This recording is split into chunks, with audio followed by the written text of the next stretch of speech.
project's a really exciting one, an unusual one. The message is that this is about regenerating local areas and communities using the arts as a process that is accessible, motivating, invigorating, and has the opportunity to change people's lives.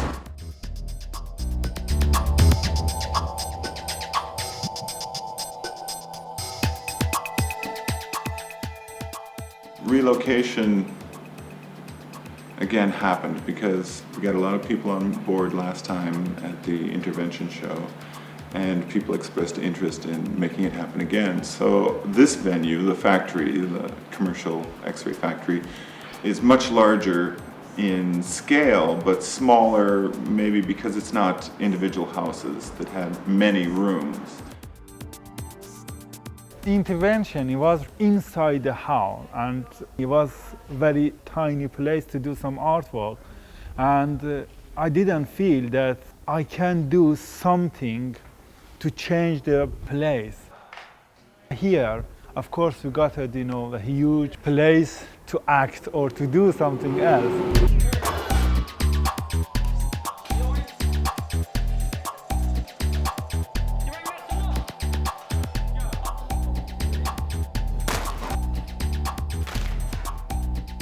This factory is situated right on the boundary of Birmingham and Sandwell. We're surrounded by heavy industry. There's all kinds of metal processing works, and there's a scrap yard at the top of the road here which just crushes metal and chews it up into 1,000 pieces. And there's quite a lot of pollution. You can taste it in the air. This building there had been a fire here. It's a derelict building, it's not been maintained, so it's an industrial building, so there's metal girders that could fall on, yeah, beams and asbestos roofs. There's other dangers, but hopefully we can overcome that.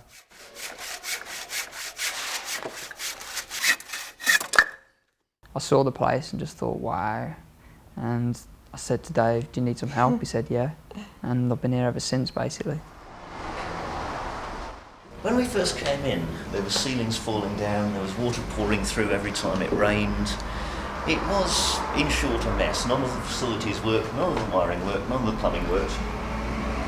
But gradually, we've got things working again.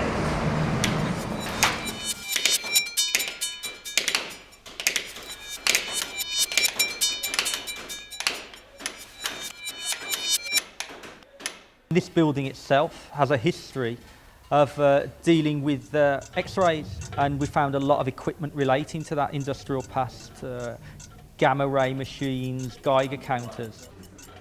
We had people walking around the building with little things around their necks to test how radioactive the place was, which I found a bit alarming.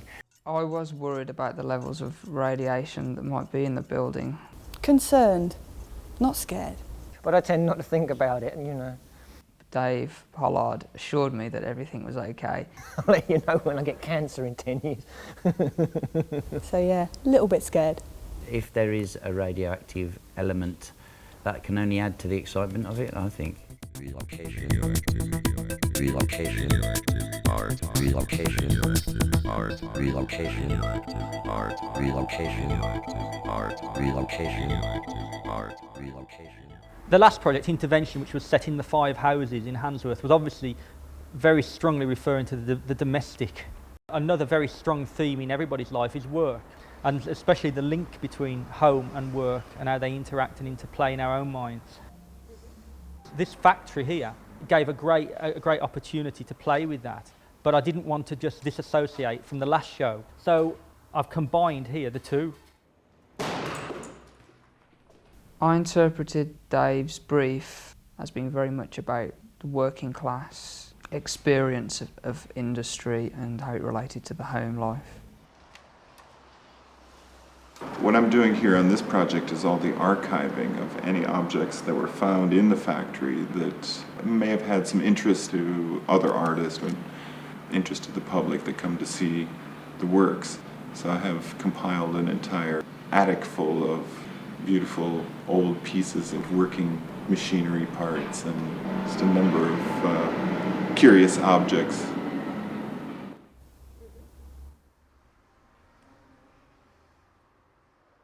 Basically, it's an idea that comes from the fact that there were people here. We can see the marks that they left behind in the stuff that we found in the archive, and also like physical marks on the building and the space. And what I want to do is to bring that out and to have a figure coming out of the wall, so partially 3D, but that gives the idea that people were here before, echoes of the past. The feeling of this relocation space is one of total freedom. Many people just come to express themselves. It's a kind of adult playground. And it is a community, the whole place just growing around us.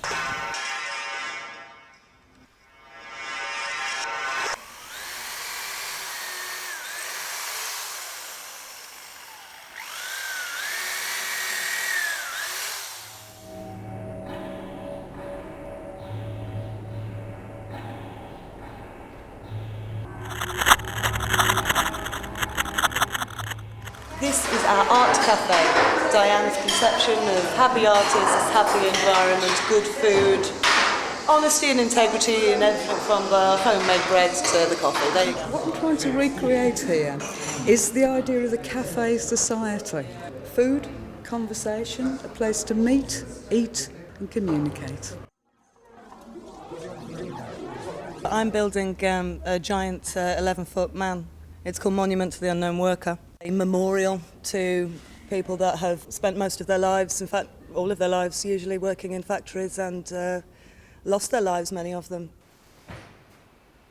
We're part of an area where there's lots of work going on, hard work, and to do a project like this takes a lot of hard physical work because the interior of the factory has been transformed. People have worked very hard to make it safe and to make it clean and to make it accessible to the public. As a professional artist, I often work to commissions that the brief is already very clearly set and you try and make your work fit around that or say, yes, my work's appropriate for this. But in this case, it was just come down, see what the building's like and just respond to it. There was a little bit of me that stuttered and it was like, well, don't I need to fill something out for you? Do we need to do anything official? And he said, no, just go.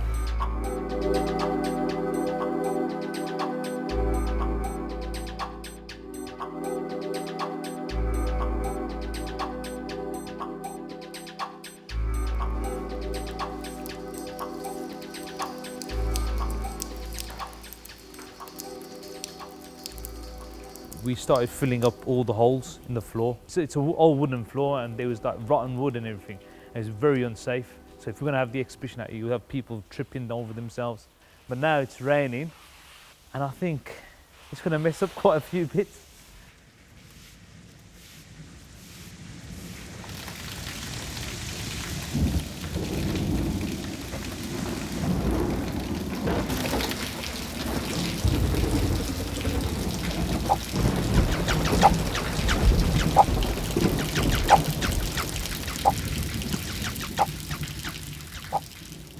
This is my house, and it's a recreation of the house where I was born, a mile and a half from this very factory.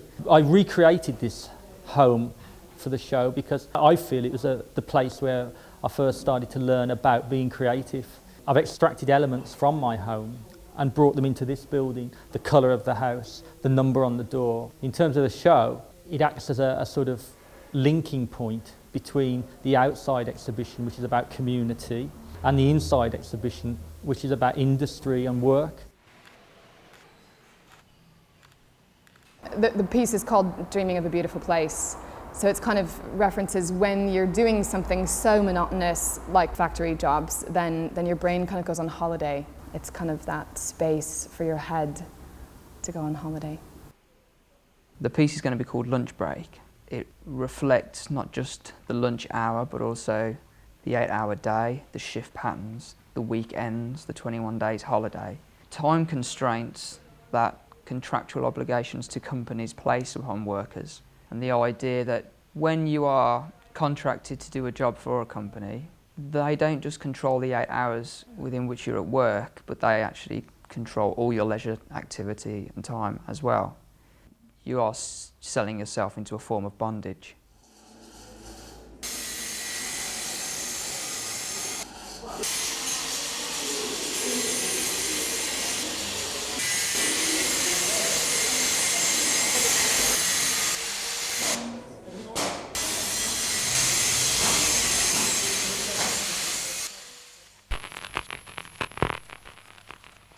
The piece I'm doing for the show is to do with communication, just to do with the media bombardment of our daily lives, really. There is so much to take in, and 90% of it you don't need to live. I think people are so wrapped up in the technology of communication itself that they lose the ability to communicate honestly.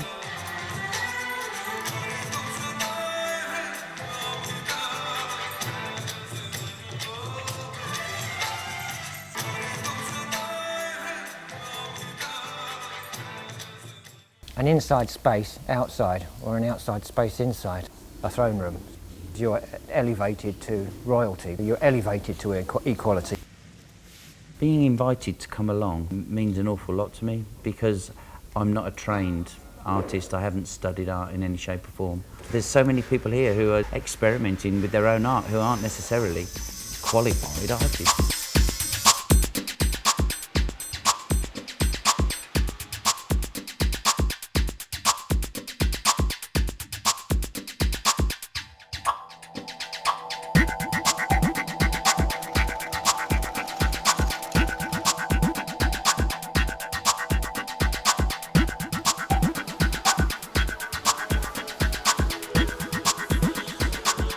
One of the nice things about working on this project is that the individual art pieces aren't about ego, they're more a team effort.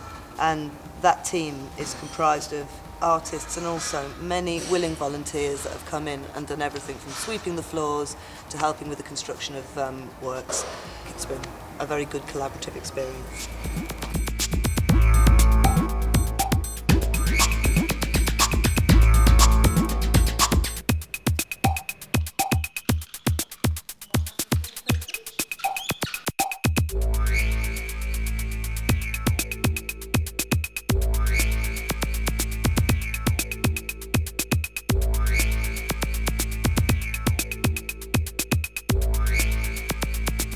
The factory is situated in a decaying industrial area that's going through a massive redevelopment.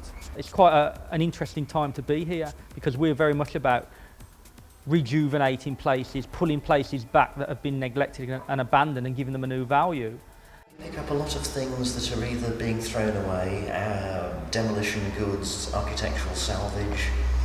Nothing gets wasted, nothing gets thrown away. That's our philosophy and that's what we do. This whole area is supposed to be going through that kind of regenerative process through Sandwell Council. It'd be nice to plug into that. Relocation. Relocation. Art. Relocation. Art. Relocation. Art. Relocation. Art. Relocation. This is our chance to make a pitch to the powers that be and say, look what we've done, now come and support it and keep it going.